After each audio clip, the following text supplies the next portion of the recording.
ମୁଁ ସୌଭାଗ୍ୟ କୁମାର ସାହୁ, ବନଖଣ୍ଡ ଅଧିକାରୀ, ଆମର ଭଦ୍ରକ ୱାଇଲ୍ଡ ଲାଇଫ୍ ଡିଭିଜନ।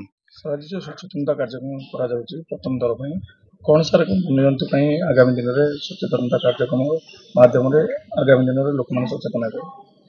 ଆମେ ନିଶ୍ଚିତ ଭାବରେ ସେଇ ଯୋଉ ସଚେତନତା କାର୍ଯ୍ୟକ୍ରମ ଆମେ ନେଇଛୁ ହାତକୁ, ଏଥର ସ୍ପେସିଫିକାଲି ଆମର ଯୋଉ ଫରେଷ୍ଟ ଡିପାର୍ଟମେଣ୍ଟର ୱାଇଲ୍ଡ ଲାଇଫ୍ ୱିଙ୍ଗ ଅଛି, ସେ କେବଳ ମେରାଇନ୍ର ଇକୋସିଷ୍ଟମକୁ ବା ଯୋଉ ସାମୁଦ୍ରିକ ପରିସଂସ୍ଥା ଅଛି ତା ଉପରେ ଗୁରୁତ୍ୱ ଦେଇଛନ୍ତି। ସେ ଯୋଉ ଆମର ଅଲିଭ୍ ରିଡଲେ ସି ଟର୍ଟଲ ଅଛନ୍ତି ଆଉ ଡଲଫିନ୍, ବିଭିନ୍ନ ପ୍ରକାର ଡଲଫିନ୍ ଯୋଉଟା ଆମର ଅଛନ୍ତି ଆମ ଉପକୂଳରେ, ସେ ଓଡ଼ିଶା ସାରା ଆମେ ସେ କାର୍ଯ୍ୟକ୍ରମ ଏ ମାସଟା ମାର୍ଚ୍ଚ ମାସଟା ସାରା ହାତକୁ ନିଆଯାଇଛି। ସବୁ କୋଷ୍ଟାଲ ଡିଭିଜନରେ ସେଇଟା ପାଳନ କରାହେଉଛି। ସେମିତି ଆମେ ଭଦ୍ରକରେ ଆଜି ସେ ଆୱାରନେସ୍ ପ୍ରୋଗ୍ରାମଟା ରଖିଛୁ। ଆମର ଟାର୍ଗେଟ ଗ୍ରୁପ ହେଲେ ସ୍କୁଲ ଆଉ କଲେଜ ଷ୍ଟୁଡେଣ୍ଟସ୍ ଆଜି ପାଇଁ।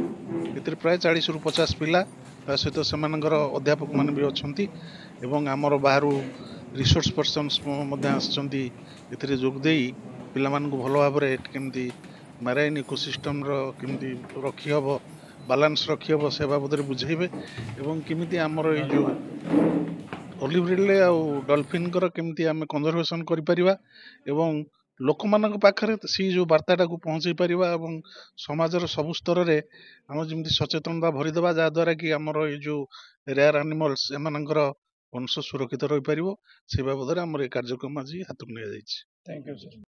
प्रशांत Kumar Panda, deputy conservator forest office the PCO wildlife Odisha. Sir କ'ଣ କହିବେ ପ୍ରଥମ ଥର ପାଇଁ ଯୋଉ ଭଦ୍ରକରେ ଡିଭିଜନରେ ଯୋଉ ସଚେତନତା କାର୍ଯ୍ୟକ୍ରମ କରାଯାଉଛି, କ'ଣ କହିବେ ସାର୍ କେତେ ସଚେତନ ଲୋକମାନେ ହେବେ ଆଗାମୀ ଦିନରେ ବନ୍ୟ ପ୍ରାଣୀ ପାଇଁ କ'ଣ ସବୁ ସଚେତନତା କାର୍ଯ୍ୟକ୍ରମ ହେବେ?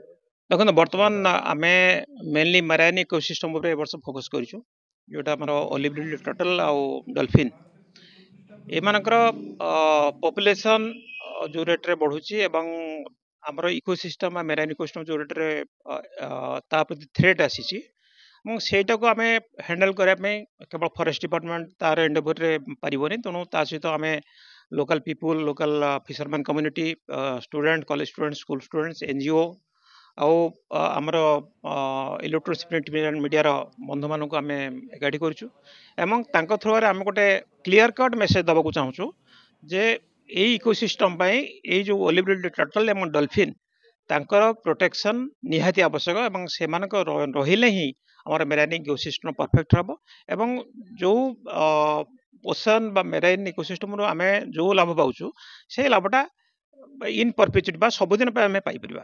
तो से आम गोटे अवेयरनेस प्रोग्राम इथर for the first time entire जी कोस्टाल डिवीजन अच्छी सब कोस्टाल डिवीजन गुड़ाक आम स्टार्ट करूँ। एम जोड़ा बीच क्लीनिंग करूँ बा बीच अवेयरनेस प्रोग्राम करूँ, से आम local fisherman community, local people तक इनवॉल्व करूँ। आउ जो हेडक्वार्टर लेवल आम अवेयरनेस प्रोग्राम करूँ, विभिन्न रिसर्च जो मैंने कर जो मैंने एमिनेट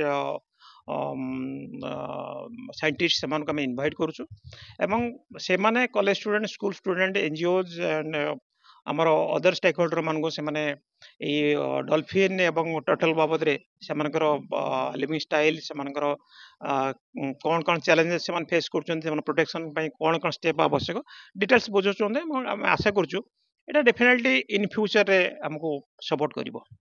थैंक यू।